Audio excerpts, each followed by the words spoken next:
In this video, we'll talk about simplify your life. The world you live in today exposes you to many complications. At times you end up complicating life because of overthinking. Otherwise, you end up overspending, overworking, or even overcommitting. All in all, it's an effort to get too many things done in too short a time. Overdoing anything also complicates things, while Zen tries to teach you how to keep life simple. If you want to have a happy life, you have to learn the art of simplification. Going back to its original philosophy, this simply means keeping only the important things part of your life and removing the rest. If you think about your material possessions, getting rid of unwanted or unused stuff will certainly clear your space. This will give you peace of mind and make you happy to have a clean and open house to live in. Try not to fill it in with more unnecessary stuff, for that just kills the idea of simplification. But when you take the same idea to another level, simplifying life can also help you get through dark times.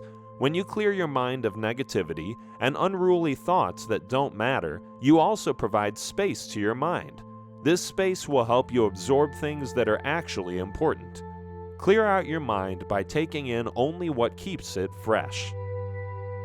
Say if you're a book collector and keep on stocking books endlessly, there will come a time when you'll run out of space.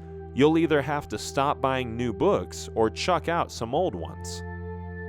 Similarly, if you keep on adding unnecessary stress and things to your life, there will also come a time when you'll collapse. On the other hand, if you choose to select only what is important, you'll feel weightless and happier. How you want your life to be happy depends completely on your own choices. Here's another example to consider. Suppose you keep holding on to a grudge and dislike for someone. In the end, you'll only be wasting your time and energy dwelling over possible scenarios that might never take place.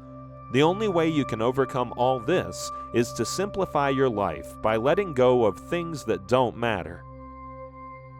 Prioritize.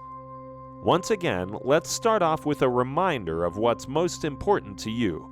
Make this your unequivocal priority and stick to it.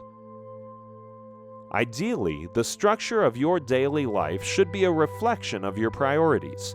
If you say that family is your priority, then make a commitment to spend a designated time with your spouse and kids. If you say health is a priority, then you should be doing everything you can for a healthier you. Are you truly staying away from bad or tempting foods and getting your daily dose of exercise, or are your other commitments getting in the way? When you prioritize, you need to be honest with yourself. What do you truly desire, and what is standing in your way? If you can honestly answer these two questions, you can start simplifying your life fairly easily. As you prioritize, you'll also be filtering out a lot of excess baggage. In other words, you'll be simplifying your life.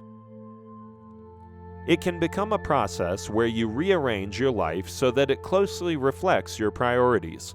If you long to spend more quality time with your kids and other significant half, then streamline your emails, put away your phone, or even cut back on your work hours. If you really want to paint, then clear out your room and make a studio space for yourself. Once you have prioritized your concerns, move on to the next step. Declutter. When you think declutter, you're thinking about physical as well as mental space. This is a process of purging where you get rid of everything that is meaningless in life or no longer offers a utility. You can start small by allotting 15 to 20 minutes of your day decluttering a chosen corner of your house. It could be a shelf or a cabinet.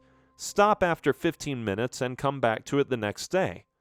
Or you could assign one entire morning to clean out your pantry or wardrobe and get it over with.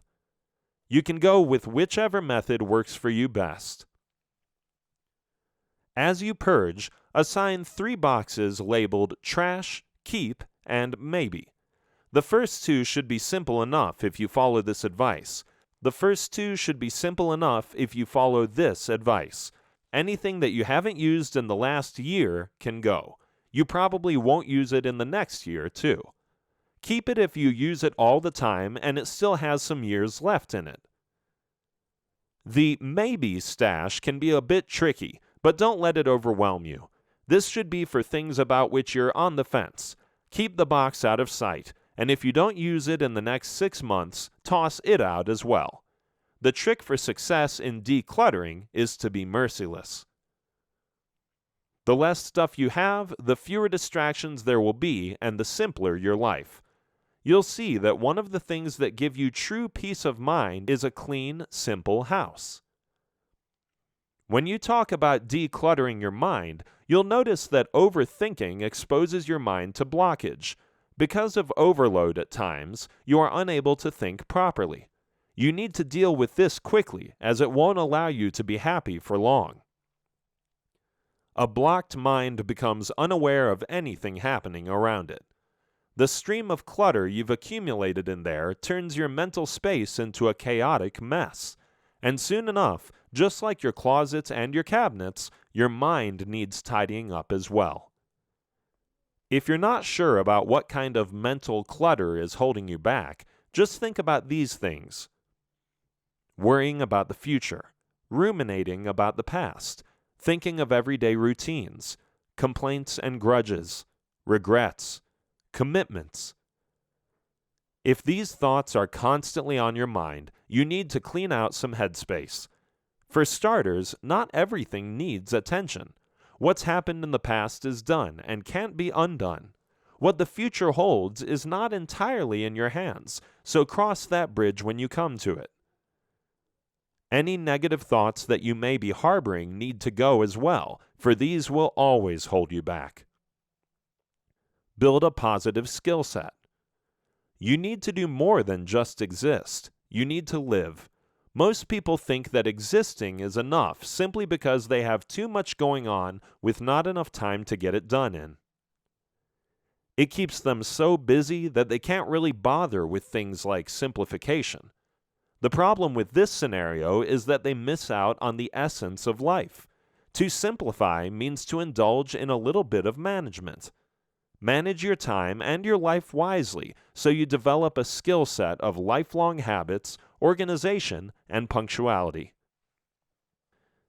As you simplify things when starting or stopping a habit, it can make life easy. For example, if you want to join a gym, choose one that is close to home. This will make it more convenient for you to go there every day easily. If you choose one that's far away, not only will you spend a lot of time getting there, you may stop sooner than planned because of the distance. Likewise, keeping things simple can also teach you to become more organized. When you practice simplification, you learn how to manage things more efficiently. This reduces the element of wastage, and you not only learn how to save on costs, but also how to improve your overall living standards. And finally, when you complicate things, you also waste a lot of time. You overthink things that don't require attention and complicate them further. Simplifying such matters teaches you punctuality and the importance of time. By keeping things simple, you learn how to get them done well and on time.